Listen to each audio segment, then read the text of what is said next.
भारत में ऐसे कई रहस्यमयी मंदिर हैं जो विज्ञान को भी हैरान कर देते हैं और साक्षात ईश्वरीय ऊर्जा का एहसास कराते हैं। आज के इस विश्लेषण में हम केरल के त्रिशूर शहर के बिल्कुल मध्य में स्थित एक ऐसी ही अद्भुत जगह की पड़ताल करेंगे। एक ऐसा प्राचीन और भव्य मंदिर जहां विज्ञान, गहरी आस्था और एक अत्यंत जीवंत आध्यात्मिक ऊर्जा का बिल्कुल सटीक और हैरान कर देने वाला संगम देखने को मिलता है। इस जगह का कण कण एक ऐसी दिव्यता से भरा है जो किसी को भी सोचने पर मजबूर कर दे। चलिए अब सीधे उस रहस्य की बात करते हैं जो आज भी विज्ञान और तर्क की कसौटी को चुनौती देता है। जरा सोचिए, एक ऐसी जगह जहां मौसम बेहद गर्म रहता हो, वहां शुद्ध घी से बना एक विशाल पहाड़ कभी पिघलता ही नहीं। ये कैसे मुमकिन है?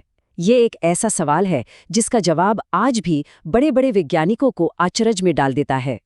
तो इस रहस्य को गहराई से समझने के लिए सबसे पहले इस महाक्षेत्रम की पौराणिक उत्पत्ति और भगवान परशुराम से जुड़े इसके इतिहास को देखते हैं।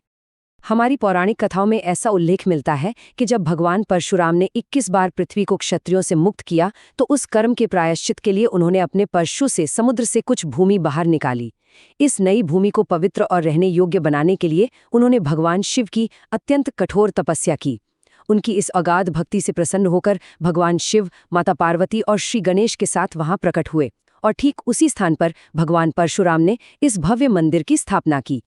जिस स्थान पर भगवान शिव सबसे पहले विराजे, वहां स्थापित मुख्य देवता को एक बेहद मधुर और अर्थपूर्ण नाम दिया गया, वडक्कुंनाथन।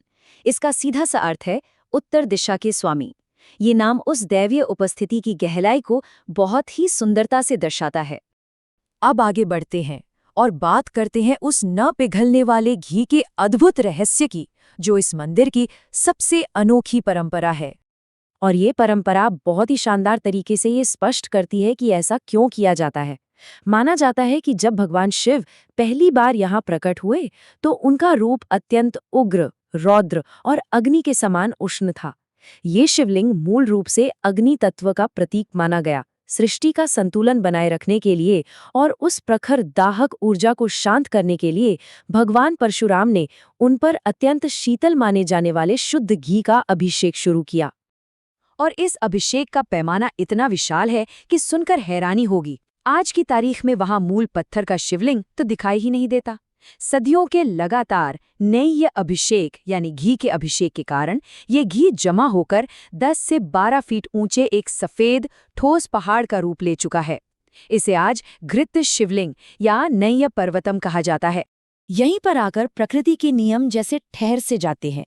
केरल की चिलचिलाती और झुलसा देने वाली गर्मियों में भी ये घी का पहाड़ पूरी तरह से सुरक्षित रहता है।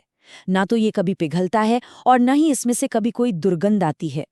विज्ञान ने चाहे कितनी भी तरक्की कर ली हो, लेकिन प्राकृतिक रूप से घी के खराब न होने का ये रहस्य आज भी अनसुलझा है। भक्तों के लिए ये सिर्फ एक चमत्कार नहीं, बल्कि साक्षात सघन आध्यात्मिक ऊर्जा है जो समय के साथ पत्थर जैसी सख्त हो जाती है। ये घी एक अत्यंत प्रभावशाली आयुर्वेदिक औषधि में बदल जाता है। पूरे देश से लोग कई असाध्य रोगों के उपचार के लिए इस प्रसाद रूपी घी को लेने आते हैं और इसे असीम श्रद्धा के साथ अपने घर ले जाते हैं। केवल आध्यात्म ही नहीं, ये मंदिर केरल की प्राचीन वास्तुकला का भी एक बेहद उत्कृष्ट नमूना है। आइए देखते हैं कि ये पूरी संरचना कैसे एक विस्तृत रूप लेती है। पारंपरिक तच्चु शास्त्र से बने इस मंदिर के मध्य में एक गोलाकार श्रीकोविल यानी गर्भगृह है, जिस पर तांबे की छत है। चारों दिशाओं में ढलवा छतों वाले राजसी गोपुरम खड़े हैं। दीवारों पर 17वीं और 18वीं सदी के इतने सजीव भित्ति चित्र हैं जिन्हें यूनेस्को द्वारा विशेष सम्मान दिया गया है। और यहीं पर एक प्राचीन कूथम्बलम यानी नाट्यगृह है, जहां लकड़ी की नक्काशी का बेजोड़ काम है और चाक्यार कूथू जैसी पारंपरिक कथावाचन कला आज भी प्रस्तुत की जाती है। इस जीवंत आध्यात्मिक स्थान की ऊर्जा और शुद्धता को बनाए रखने के लिए यहाँ आज भी प्राचीन काल से चले आ रहे सख्त नियमों का पालन किया जाता है। प्रवेश के लिए पुरुषों को ऊपरी वस्त्र उतारकर केवल मुंडू या धोती पहननी होती है, जबकि महिलाओं के लिए साड़ी या लंबा स्कर्ट पहनना अनिवार्य है। यह नियम यहाँ के पर्यावरण की पवित्रता को सख्ती से संरक्षित करता है। इस मंदिर और केरल की संस्कृति का अनुभव सही मायनों में तब पूरा होता है जब बात आती है यहाँ के भव्य उत्सव त्रिशूर पूरम की। जब इस मंदिर के विस्तृत मैदान में 30 से अधिक सजाए गए आना यानी हाथी शान से खड़े होते हैं और पंचवाद्यम तथा इलांजीथरा मेलम के वाद्यों की ध्वनि गूंजने लगती है तो लगता है जैसे मन किसी दूसरे ही ब्रह्मांड में भ्रमण कर रहा हो। हाथियों की पेट पर से रंग बिरंगी मुथुकूड़ा यानी छतरियों को बदलने का वो जादुई दृश्य एक ऐसा सांस्कृतिक उल्लास पैदा करता है जिसे शब्दों में बयां करना सच में मुश्किल है।